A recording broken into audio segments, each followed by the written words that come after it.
Back in ancient Roman times, someone living in the provinces could do quite well as a publicanus, or tax collector. In addition to the required taxes which were sent to Rome, a publicanus could also collect taxes on anything he wanted and keep it. It was very lucrative. Unless, of course, someone decided that you were charging too much or taxing the wrong thing, in which case they might kill you. Then you'd be dead. Being dead isn't very lucrative. The system was ripe for corruption, and by the time of Augustus Caesar, many changes had been made. One such change was instituted by Augustus's great-uncle Julius. You might have heard of him. It was the introduction of an excise tax. An excise tax is a tax on the sale of certain goods. Today, almost all excise taxes in the U.S. are paid on gasoline, airplane tickets, alcohol, and tobacco.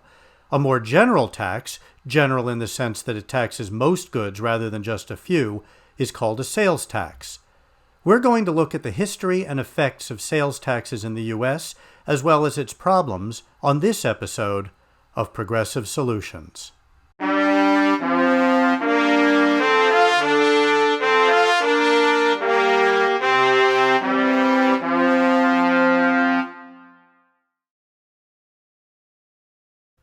When is a sales tax not a sales tax? When it's really something else. The sales tax, as we know it, didn't really catch on in most of Europe. There they have a similar tax that they call a value-added tax, or VAT, which I'll cover in the next video. The difference between a sales tax and a VAT is that a sales tax is only collected at the end when something is sold to an end user, whereas the VAT is collected all down the line.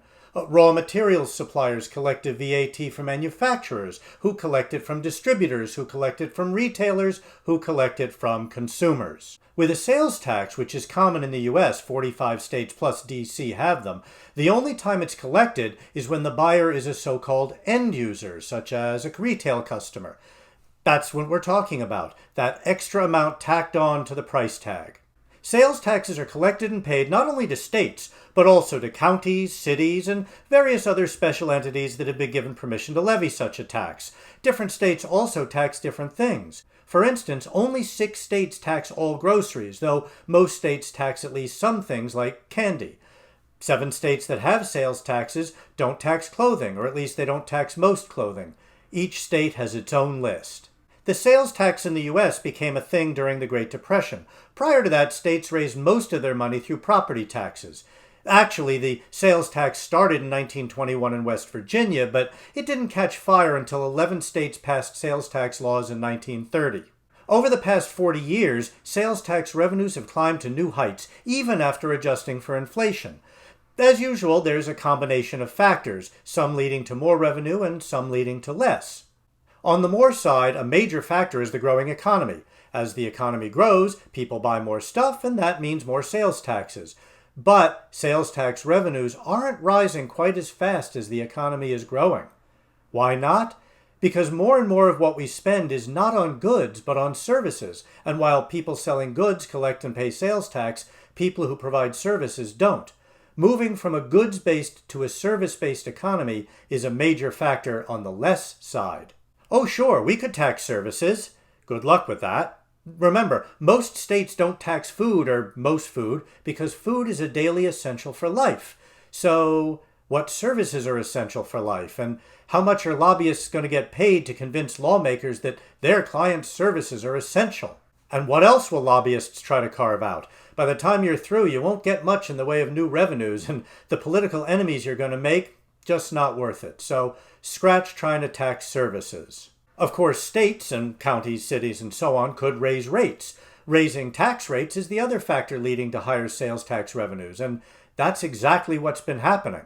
In just the past decade, the average sales tax rate nationwide has risen 0.5%. Of course, there will come a point when it's neither economically nor politically feasible to continue to raise tax rates, so we're going to have to do something else. States are going to have to look elsewhere, and they're going to have to look very, very soon. Another problem with sales taxes is compliance. A lot of stores do cash businesses, and cash isn't traceable, so they cheat. They might collect the sales tax, but they don't pay it, and they mostly get away with it because tracking down those cheats is difficult and expensive. And if Bitcoin and other so-called cryptocurrencies continue to gain popularity, it'll be just that much easier to cheat. Cheating on sales taxes is a major reason why a lot of politicians are trying to move us away from using cash. If all the transactions are recorded electronically, it's a lot harder to cheat and a lot easier to catch cheats. But even if there were an easy, inexpensive way to catch everyone who cheats, it would still be at best a temporary solution to a long-term problem of declining sales tax revenues. And there's another problem. A sales tax is regressive. Now, some people say that everyone buys stuff and pays taxes, and since rich people tend to buy a lot more stuff than poor people, they're going to pay more taxes. And on top of that, poor people tend to spend more of their money on food, which mostly isn't taxable, so the sales tax should be progressive. But it isn't. Rich people spend a lot lower percentage of their money, so they spend a lot smaller percentage of their money on taxes. And that's why states that rely on sales taxes for a high percentage of their revenue tend to have more regressive tax systems. And as more and more states, counties, and so on raise their sales tax rates, the result's going to be increasingly regressive tax systems. A 2006 study by the Tax Policy Center concluded that switching our federal tax system to replace income taxes with sales taxes would save money for those in the top 20%, but it would cost everybody else, especially those at the very bottom. Interestingly, a major source for their data was the 2005 report from the President's Advisory Panel on Tax Reform, which was created by President George W. Bush. What's worse, the Tax Policy Center notes, families with children would hurt even more. That's partly because of the elimination of EITC, child care credits, and so forth, and partly because families with children generally have to spend more on taxable items. It stands to reason, then, that states with low or no income tax and high sales taxes, like Washington, for instance, the most regressive tax system in the country, would do far better to switch to income taxes. Now, at least Washington state has taken the first step in fixing this problem by instituting a capital gains tax. Of course, that faces plenty of lawsuits, the first of which has already been filed because of an odd quirk in the state's constitution and as state Supreme Court rulings going back to the 1930s. But at least progressives in Washington state are trying. The next 5 most regressive states, all of which rely heavily on sales tax revenues, are doing nothing to fix their tax code. In Florida, for instance, they not only reduced taxes on corporate profits, but since 2010, they've eliminated several taxes on the purchase of things like boats and boat trailers. And Tennessee is also getting worse. They already have no income tax, and this year they finished phasing out capital gains taxes, stopping a push to delay that last step in favor of a sales tax holiday. No dice. The sales tax stayed and the capital gains tax went away. But even states with the most progressive tax codes, they're not all that progressive. Even in the most progressive states such as California, Vermont, and Delaware, rich people pay barely more of their income in state and local taxes than poor people pay.